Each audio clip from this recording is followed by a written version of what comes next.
Basi mene mukudziwira Lilongwe yanunkha mphira mutakuona kuti kumeneko kuli kiliye mavenda kulibe achokeratu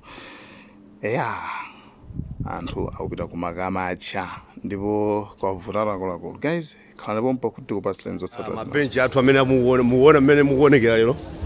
yawo kulendo wakumademo tsopano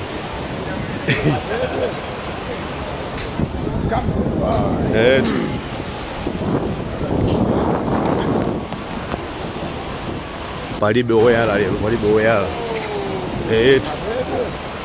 ameneyo ndi venda akagwirizana amakhala agwirizana ndithu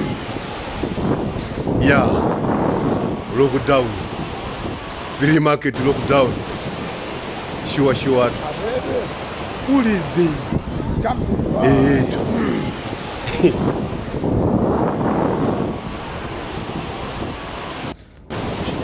tizi kupasirani wizi achamani atulukira achamani amavenda kuno kwayaka moto ndiye alikoza kuona kuti kalipasakali chimake kwani kitetezo chokima kwambiri achamani watulukira ateya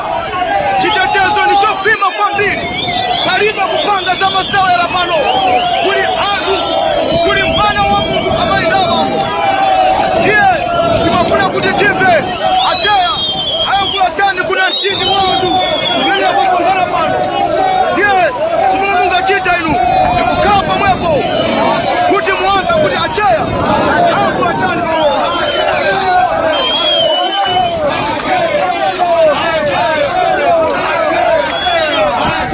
simikiza kuti chitetezo ndichokima kwambiri pano palibe kupanga za masewera iya aliyense akuoneka ukondwera kuti cheya wafika ndiye ayankule anthu wanja maenda bambo mutakhala pomwepo kuti pano acheya afika kuli kanthu kokanthu ndi scissors zanga Mike Sakalicho kuti bwanji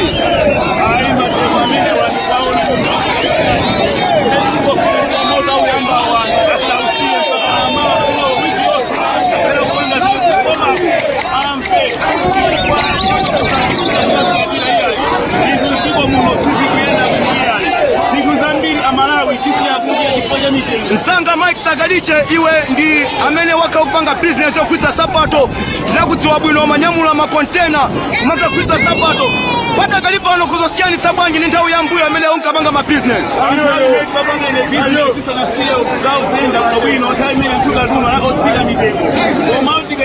pakali pano zinthu zakwera kwambiri mitengo mwazina lakiso chakwera kotero kosikukwera zonyengerera zofunika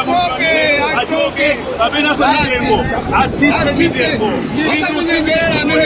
ndiye anthu ena amanena kuti ngati chakwera sangatsitse mitengo ya zinthu zimenezi anthu mukufuna kuti chakwera achoke before pa 16 September ndizoona zimenezi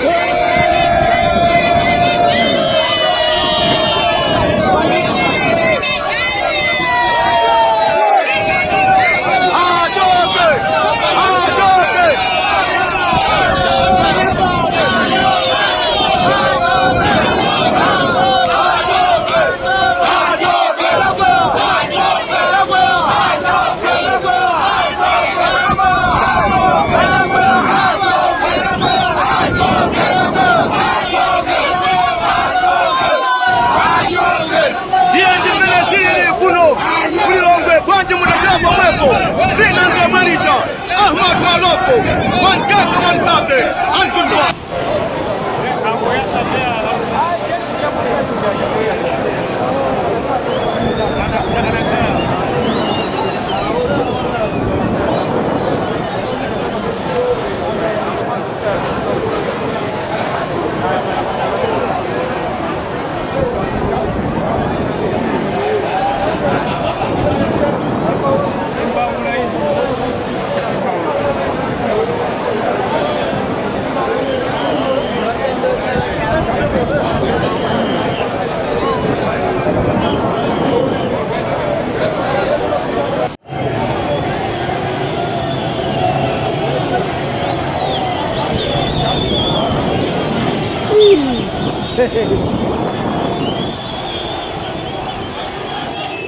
Move him.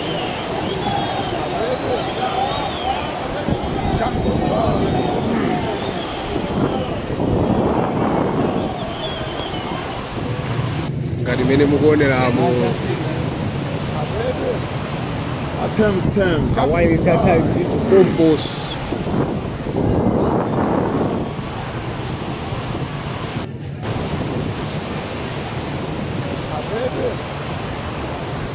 come by.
Aqui,